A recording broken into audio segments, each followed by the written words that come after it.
Welcome to Pappus kitchen. நான் இன்னைக்கு பாப்புஸ் கிச்சன்ல கருணக்கிழங்கு மசியல் செய்ய போறேன். அது எப்படி செய்யலாம்ங்கறத நாம இப்போ வீடியோல பார்க்கலாம். கருணக்கிழங்கு மசியலுக்கு 1/2 கிலோ கருணக்கிழங்கு எடுத்து வச்சிருக்கேன்.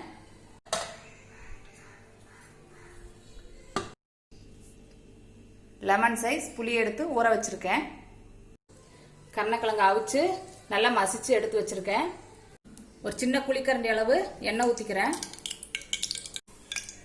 1/4 ஸ்பூன் சோம்பு, 1/2 ஸ்பூன் கடுகு உளுந்து,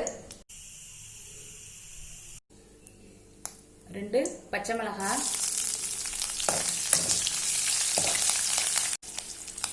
பச்சை மிளகாய் வதங்கிருச்சு. ஒரு கொத்து கருவேப்பிலை,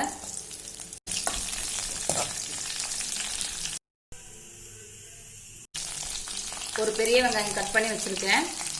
சின்ன வெங்காயம்னா 10 இருந்து 15 சேர்த்துக்கிறேங்க. ஒரு ஸ்பூன் மிளகாய் பொடி,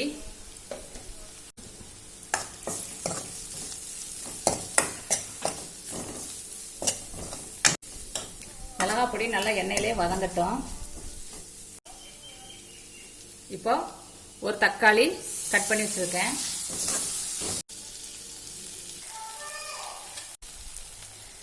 கால் ஸ்பூன் மஞ்சள் பொடி சேர்த்துக்கிறேன்.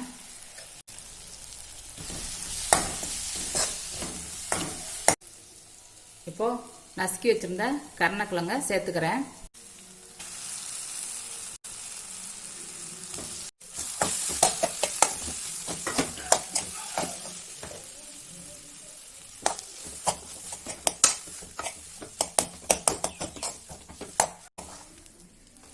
நல்லா கிளறி விட்டுக்கிறேங்க.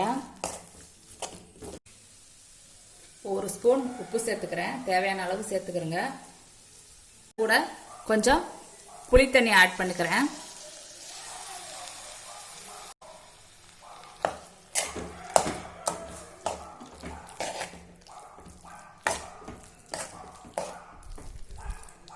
கருணக்கிழங்கு வந்து அரிக்கும், அதனால புளி வந்து கண்டிப்பா சேர்க்கணும்.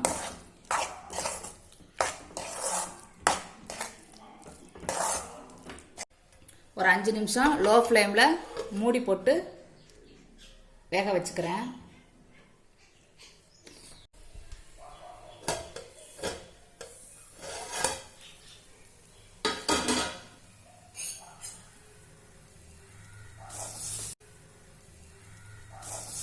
கருணக்கிழங்கு ரெடி ஆயிடுச்சு. சூப்பரான கருணக்கிழங்கு மசியல் ரெடி. உங்களுக்கு இந்த வீடியோ பிடிச்சிருந்தா லைக் பண்ணுங்க, கமெண்ட் பண்ணுங்க, சப்ஸ்கிரைப் பண்ணுங்க.